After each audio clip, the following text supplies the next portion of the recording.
And welcome, or I should say, hey Quicksters, welcome Hey, to Quick Quicksters. Take. Hello, I'm Susie, and this is And I'm James. James. Hi, Woo-hoo! fellow Quicksters. That was unplanned, but look how well that went. So welcome. Very Hey, little James. of this is planned. Fair. You make it sound like this is all planned except for that. Fair. All right. So on that note, I was thinking today about a conversation I had. I was facilitating a group this week, and they're director level, I'll just say. And I was talking about their boss because I do one-on-ones with their boss. And one of the things that I've talked to their boss about, he's a VP, about really being a good listener. Because a lot of times bosses aren't good listeners, or leaders are not good listeners. And so I was talking to the group about his style and what he did. And when I brought that up, everybody in the room kind of laughed because he does not stop talking. Yeah. It's along the lines of when you do a good interview, if you can get the person interviewing you to do all the talking. People who do all the talking think you are smart. They like you more when they do all the talking. Yes, there is a very weird point of view on that. Yeah. I think that's true. I mean, socially, being a good question giver does create, because you make people think, and then they like you more because they think you're smart. That's a total fact. And, I have had so many experiences where I see people that are like, oh my gosh, he's such a good questioner. He asks such good questions. And that is something that I've really endeavored to get better at. And because it is a skill that is, I think we do a great job of raising our little humans to answer questions and not ask them. And so it's a shift from our brains to be a good, respectful and intelligent question askers. Yeah. And I guess if that's a good indication that you're listening, if somebody tells you you're a good question giver, that should be feedback we look for. In fact, I get that a lot. Like my daughter told me that her husband doesn't like when I come over because I ask so many questions and he feels like he's on the spot. So I've had to learn to I don't know that that's a good use case there because that's family. Exactly. But we may have to edit that out. But my point is, if people are saying you ask a lot of questions, that might be a good indication that you are listening. Totally agree. It's very difficult to ask pertinent questions if you're not paying attention. And I think that goes to somebody really smart once told me that, if instead of thinking about what you were going to say next, you should think about the next question you ask. Brilliant. Yes. Just for the record, that was you who told me that. You were the really smart person. So that's a really great. I think that's my number one thing. My first of my three great recommendations. That is number one. That when you're sitting there, and look, I think we all know that person where you can tell that they are just champing at the bit to say the thing they've been wanting to say. And sometimes they get so lost in what you're saying that you've moved on to another topic and they're going to go back 3 topics ago. People are often more interested about what they have to say next. The one-upsmans, the Me Too's, but the really interesting people are the ones that are thinking about the next question to ask. And so first advice, first big takeaway I would give is to be a good listener. Think about the thing you're going to ask next. Have you started incorporating that? I do it all the time. It's funny how you get caught up in, and it's very meta when you start thinking about the thing you're going to say, and then you start thinking about why you think you need to say that, and then you start thinking about the question, and it does give you, if nothing else, an incredible amount of presence, and you being very aware of the conversation. And I think that's the most interesting thing, is really just being present in the discussion versus, making a narcissistic addition to the conversation. Well, and I just did it to you instead of commenting. I saw that coming. Yes, I did. You did not. Now you're saying that.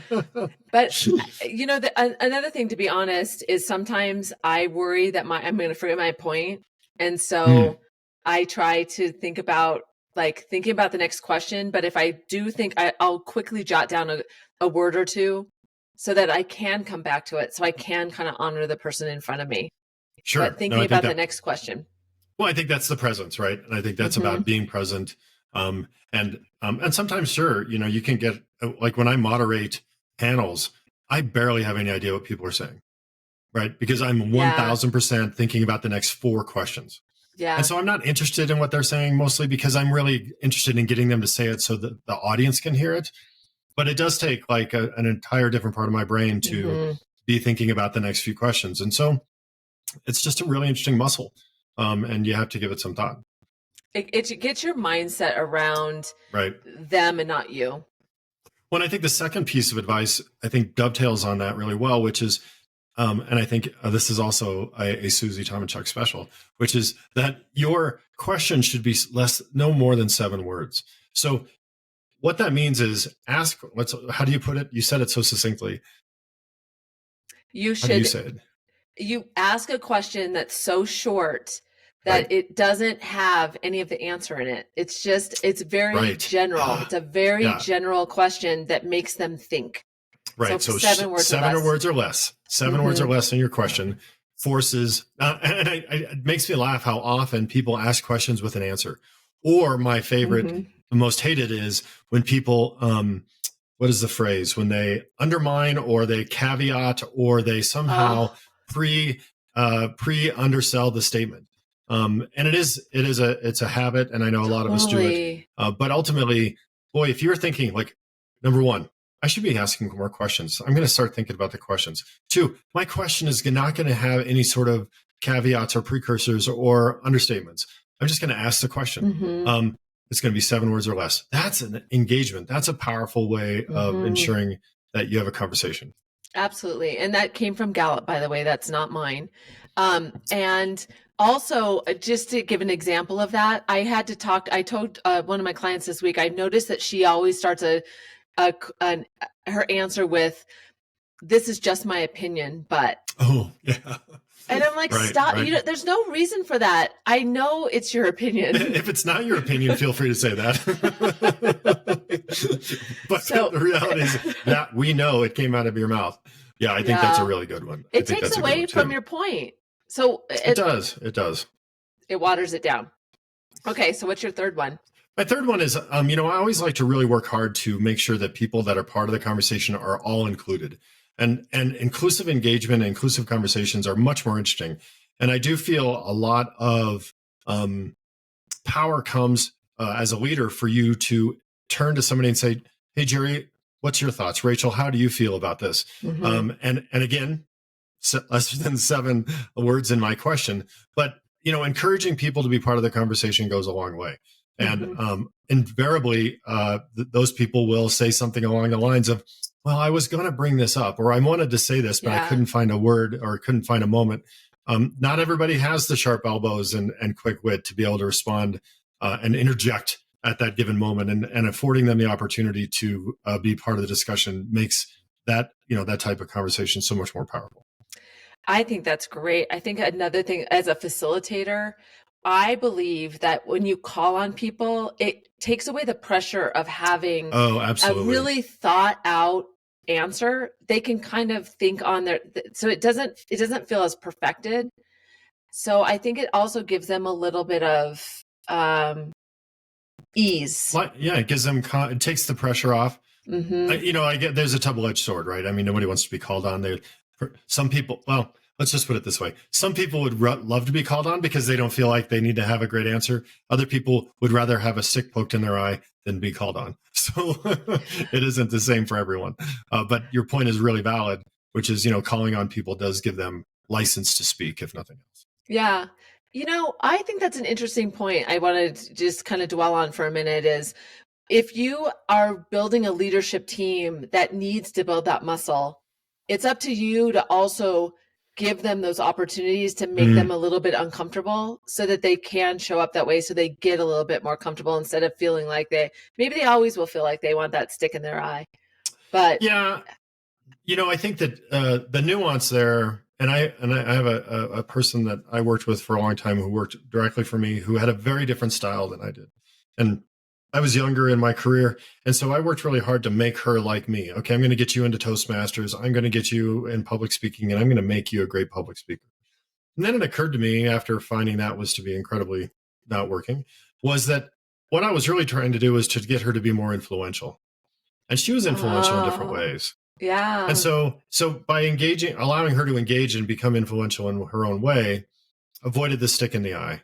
And so I think if we're talking about how to be a communicator, let's remember that sometimes the conference room isn't how it gets done. Sometimes it's the pre-meeting, sometimes it's the after meeting. You want to ask good questions and you want to ask short questions. We also have to know people are going to ask and influence in their own way. So. You made such a good point that this could be a whole nother episode, but you have to individualize your leadership and think about what that person needs. And what's such a great question for you to ask yourself. What is this person really trying to build? And how can I help them? Right. In the right lane. We're so smart.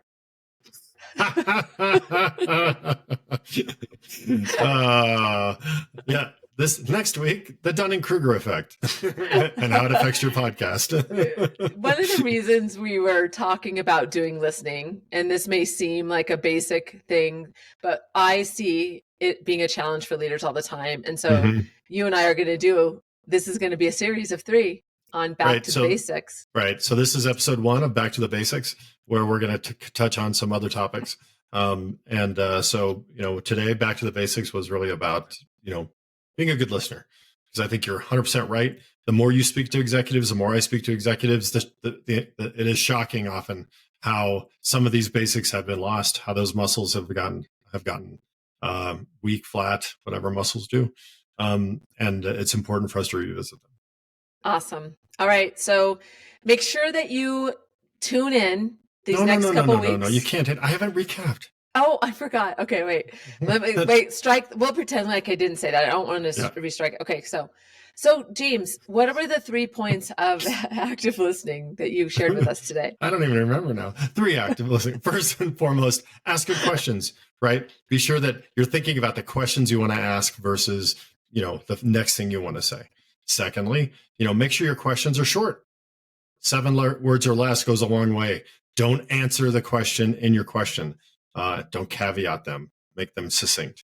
And third, engage people in the listening, pull people in, ensure that they get to be part of it. That type of conversation is just a lot more powerful. Awesome. Way to bring it home. That was so good. I'm glad I remembered that. I know. I apologize for not keeping us on track there. You're making us all better, James. We make sure we have consistency here. So great feedback, great tips, great techniques. Use them today.